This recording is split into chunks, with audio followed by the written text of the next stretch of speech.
Hello, Dancing with the Stars fans. I'm Gold Derby editor Daniel Montgomery here with contributors Cordell Martin and Jeffrey Kare. We are here to discuss week 4 of Dancing with the Stars, which was Disney Plus night, which is sort of the same thing as Disney night in seasons past, but with slight variations. Like we got stuff like Hamilton thrown in there because that's on Disney Plus, even though it's not like a Disney production per se. We also got some Marvel Cinematic Universe, in addition to the Disney classics that we normally get, and just basically intellectual property night, as I've been calling it. What did you think about the theme, Cordell, and how it compared to previous Disney nights? And the ways it didn't deviate from those. Yeah, definitely a huge fan of Disney nights with Dance with Stars. One thing that I loved is just that they expanded to, other properties that are currently airing on Disney Plus, as well as some films that may have not gotten as much love in the past, like The Princess and the Frog, and let's see, there's another one. And definitely The Princess and the Frog. Trying to think, but can't think of the other movies. But overall, I thought it was a great show. I thought the production was really good. And overall, I thought for the most part, majority of couples did a really good job this past week. And what did you think about the theme night, Jeffrey? Oh, I agree. I thought it was a fun night. It was nice getting a wider variety of different properties owned by Disney, given that, as we discussed last week, a nice thing about Disney owning so many properties such as Marvel and Fox is that they can incorporate more of those with than the usual Disney stuff we get on Disney and on Dancing with the Stars. And yeah, again, I thought it was a fun night. I thought all of the performances were really good and very creative in their stagings and such. So yeah, I enjoyed it. Yeah. Speaking of the performances, we got a weird result at the top of the leaderboard in that for the third week in a row, um, Gabby Windy, Wayne Brady, and Charlie D'Amelio got the exact same score to tie for the top of the leaderboard. And not just the exact same score, but every time this has happened, they've gotten the same number from every judge. So it's not even like a variation there. They've gotten the exact same scores in the exact same spread from the exact same judges. Cordell, what's it going to take to break up this trio? Will we see it soon that someone else comes in, or at least that one of these pulls ahead of the other two? You know what? I thought this was going to be the week when we would see who was going to be, the front runner. I thought Charlie was going to be that one. I just thought with the staging, the costumes, the look, and just the overall routine that her and Mark did, I thought she was going to be the one to break from the trio. But I guess the producers and judges want to keep us in suspense for the next couple of weeks. So hopefully next week we might see maybe one of them on the top for most memorable night and then the other one the second night, so we shall see. Yeah. What did you think about that trio, Jeffrey? Well, I mean, they continue to be strong every week, so it's not surprising that they're on top. And in terms of whether or not they could, break free of the three-way tie next week, well, there's definitely potential since there'll be a nights of performances. So I think there's definitely potential. Whether or not that'll actually happen, that remains to be seen. But I mean, I guess what could take is if one of them makes a slight error in their performance that the judges notice for, one of them to decrease in their scores a bit, but we shall see. And at the bottom of the leaderboard, we had poor Sam Champion. They gave him a Paso Doble, which was always going to be tough for him. And with his age, in terms of being able to deal with the stamina of that dance, it's a very combative dance, and his personality also didn't seem to suit it. So it did end up with him at the bottom of the leaderboard and eliminated in the bottom two with Trevor Donovan, who was tied for the second to last score on the leaderboard. So it turns out he doesn't have that much of a fan base helping him, though Joseph Baina might have a bit of a fan base because he was tied there too, with Trevor Donovan. What did you think about that result, Cordell, and that bottom two? Yeah, definitely not surprised. I think once we found out last week what dance style Sam had, we kind of knew it was curtains for him, unfortunately. And just the continued trend of, the person who shows up in the bottom and then they return the consecutive week. With that, I mean, Trevor doesn't look really good to escape elimination next week. I thought his samba was a step backwards, as he started off, pretty solid in the beginning, and you saw room for improvement. But the last couple of weeks, we've seen him kind of backtrack a bit. Hopefully, he's able to, get that under control with the two dances next week. Definitely was surprised to see Joseph escape the bottom two. I thought between him and Trevor, I thought I would see Joseph in the bottom two versus Trevor, just because I assumed Trevor would have a bigger fan base, but thought wrong. So kudos to Joseph and his fan base. And one couple I was surprised based on their scores was Vinny.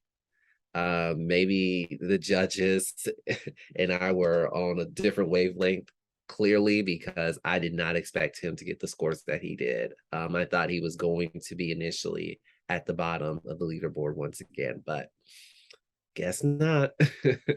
Yeah, with that, I felt like the judges sort of had predetermined that they wanted this to be a sort of comeback redemptive week for him.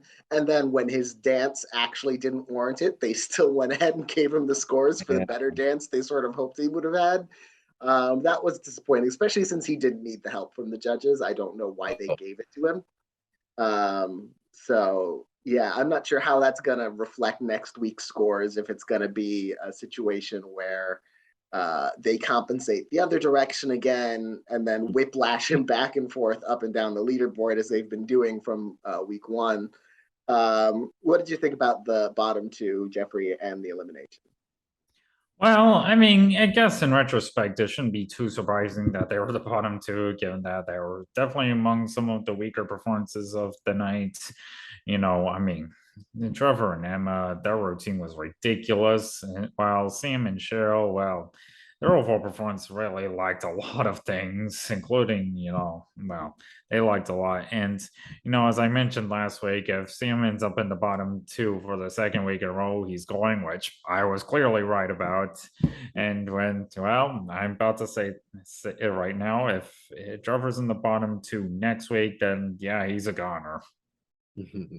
Yeah, we have seen that play out really consistently this season. Everyone who has been in the bottom two and survived was eliminated the very next week.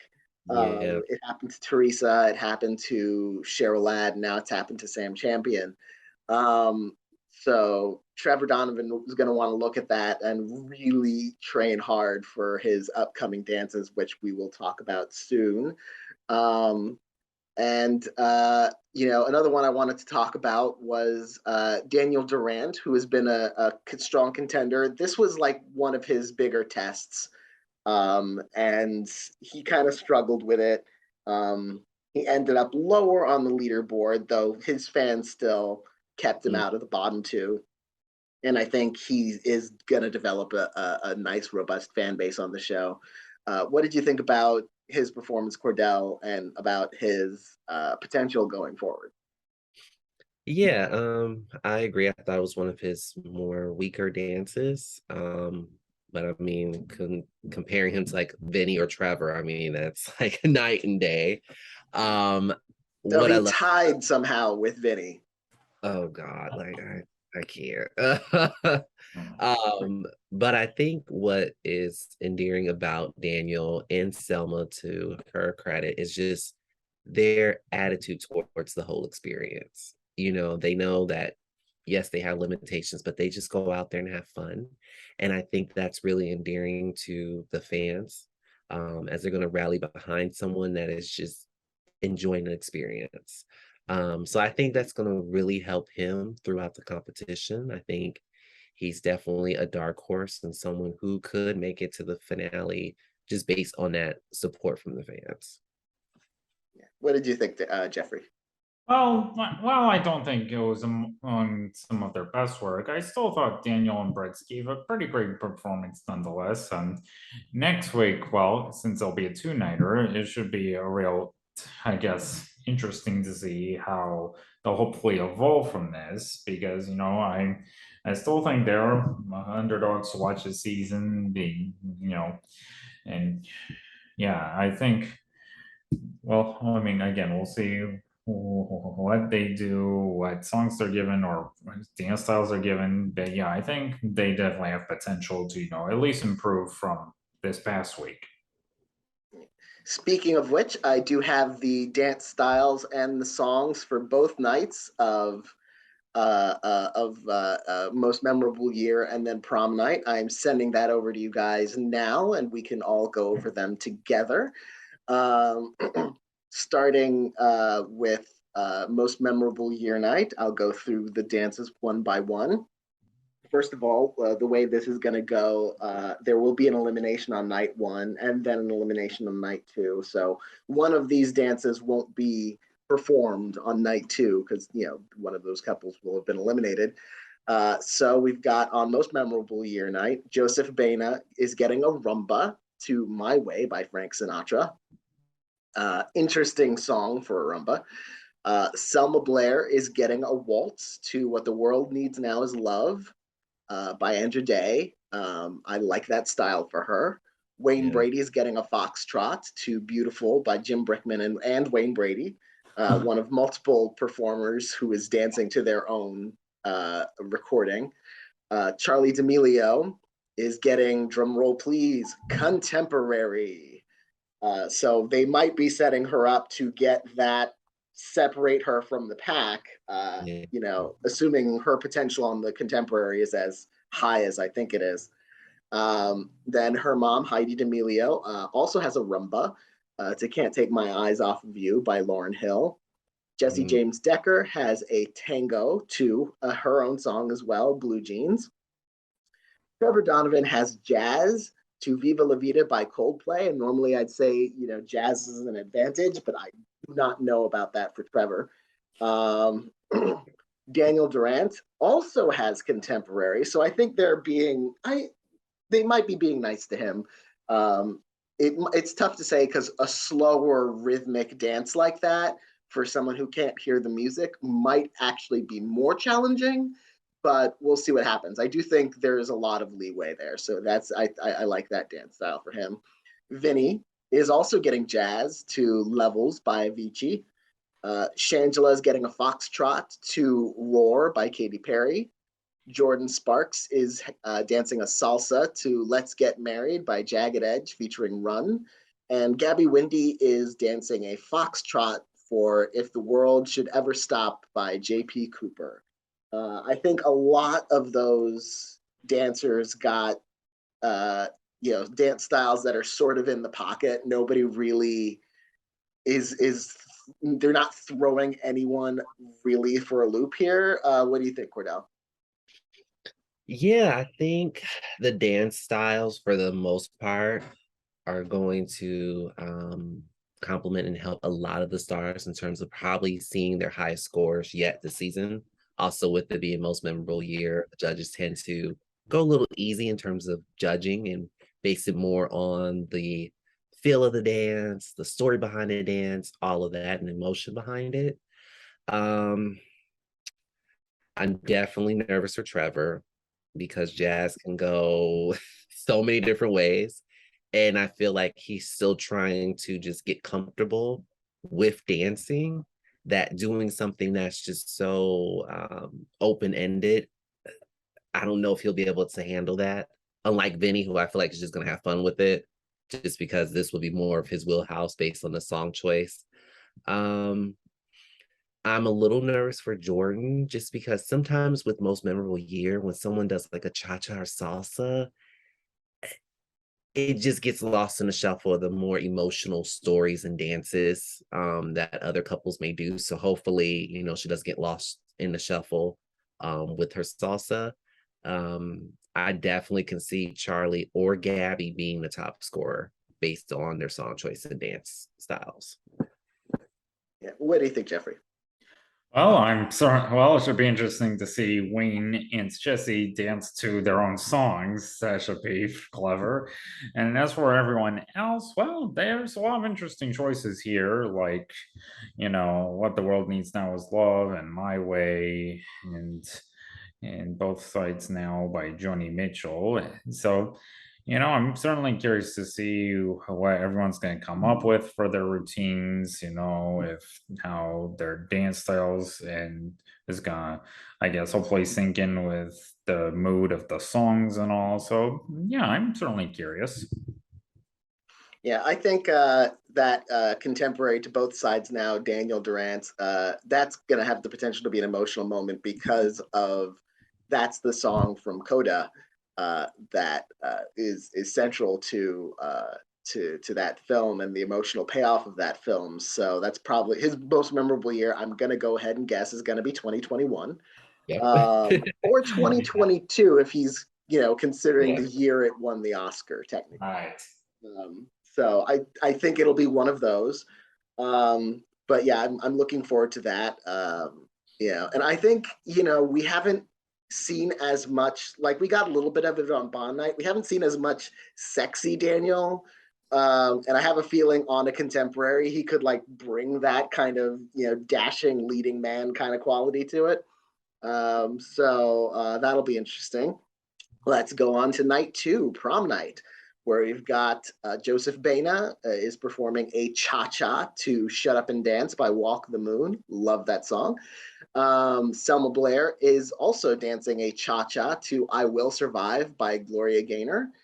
Wayne Brady's dancing a samba to It Takes Two by Rob Bass and DJ Easy Rock. I do think Wayne will probably be fine on a samba. Of anyone who could have gotten a samba, I think he'll do okay with it, or at the very least survive. Mhm. Charlie D'Amelio is performing a jive to You Make My Dreams by Hall & Oates. Heidi D'Amelio is performing a jazz routine of her own to Girls Just Want to Have Fun by Cyndi Lauper. That's a good song for a jazz routine. I'm looking forward to that one. And a good opportunity for her to, continue showing more personality, which is one thing that I feel like she needs. Jesse James Decker is performing a Viennese Waltz to Breakaway by Kelly Clarkson. I think that's going to be kind of in her wheelhouse. That should be a good dance for her, I think. Trevor Donovan, assuming he gets to perform this dance, depending on what happens on night one, will perform a jive to Basket Case by Green Day. Daniel Durant will perform a cha-cha to Sexy Back by Justin Timberlake featuring Timbaland. Vinny Guadagnino will perform a Viennese Waltz to You and Me by Lifehouse. Shangela will perform a cha-cha to Waiting for Tonight by Jennifer Lopez. Jordan Sparks is performing a contemporary to her own song as well, No Air by Jordan Sparks and Chris Brown. And Gabby Windy is performing a tango to Good Girls Go Bad by Cobra Starship featuring Leighton Meester. So an interesting group there. Jordan Sparks is standing alone with the contemporary on night two. She won't have to compare to anyone else's contemporaries on that night, at least. What do you think about that lineup, Cordell? Ooh, it's gonna be a very interesting night. I think depending on how the couples do on night one, you might see the judges switch it up on night two. So if a couple did really well on night one, they might be a little nitpicky on night two. And if there's couples that kind of faltered and kind of struggled on night one, they might be a little nicer to them and give them a little boost. So we'll probably see a lot of that happening. Just looking at all of the dances, I'm definitely excited to see Shangela. I think she's going to do really well with the cha-cha, dancing to J-Lo. I think that's definitely going to be a high scoring dance for her. Um, of course, Charlie, I think is going to kill the jive. I mean, with her being young and energetic, it's a wrap. Jordan, I think Contemporary is probably going to be her highest dance of the season. Um,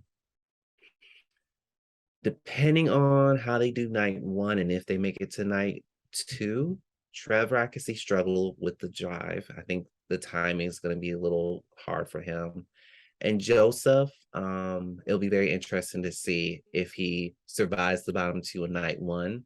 And depending on that, how he will do with the cha-cha. I feel like the cha-cha rumble might be a little challenging for him in terms of just that fluidity and the hip action that goes with those dances. Yeah, I think the hip action on the rumba might actually be a bigger problem with him. I can see him showing some stiffness. We have seen him that he does have like a lot of surprising agility. So I think he might actually do better on the cha-cha. What do you think about night two, Jeffrey? Well, there's certainly a good song selection here. Like, I think ID and Artem should hopefully have a lot of fun with a song called "Girls Just Want to Have Fun." I think "I Will Survive" is thematically a good choice for Selma to perform into, and it should. And hey, whoever doesn't make it tonight too, at least we'll know what song they would and dance style they would have danced to. Mhm. Yeah, it'll be interesting. And also on prom night, we will be getting a dance marathon as well, where that will feature two styles: the hustle, to hot stuff by Donna Summer, and the Lindy Hop to jump, jive, and wail by the Brian Setzer Orchestra. Bonus points will be given based on who becomes prom king and prom queen. So that'll be interesting. I believe, I'm late to Dancing with the Stars in terms of its all-time run. I know dance marathons are something that they've done in the past. What do you think about that, Cordell? I'm excited to see the dance marathons come back. Very curious to see how they're going to split the groups up. I don't know if they're going to go based on overall scores or just random, how that's going to look. I think they should definitely just go by overall scores, and the top half should go against each other, and the bottom half should go against each other, just to make it fair, and a little exciting as well, especially having the trio go against each other. I would love to see who the judges are, favoring more from each other. So, What do you think about that, Jeffrey? I agree with a lot of what Cordell just said, and think he's made some solid points. And yeah, I'm very curious to see how the dance marathons are going to be used this time around, if they'll be used same as before or maybe differed in some ways. And yeah, I know I too would be interested in seeing half of the halves divided between the great performers and the not as good performers, which I think that'll definitely be an interesting dynamic. Well, we are looking forward to that. It's going to be a marathon 2-night event of Dancing with the Stars, and not just the dance marathon. And we look forward to watching those 2 nights of competition and talking about those 2 nights of competition this time next week. I want to thank Cordell again and Jeffrey again for joining me every week for these, and to everyone for watching or listening. Thank you very much, and we will see you next week.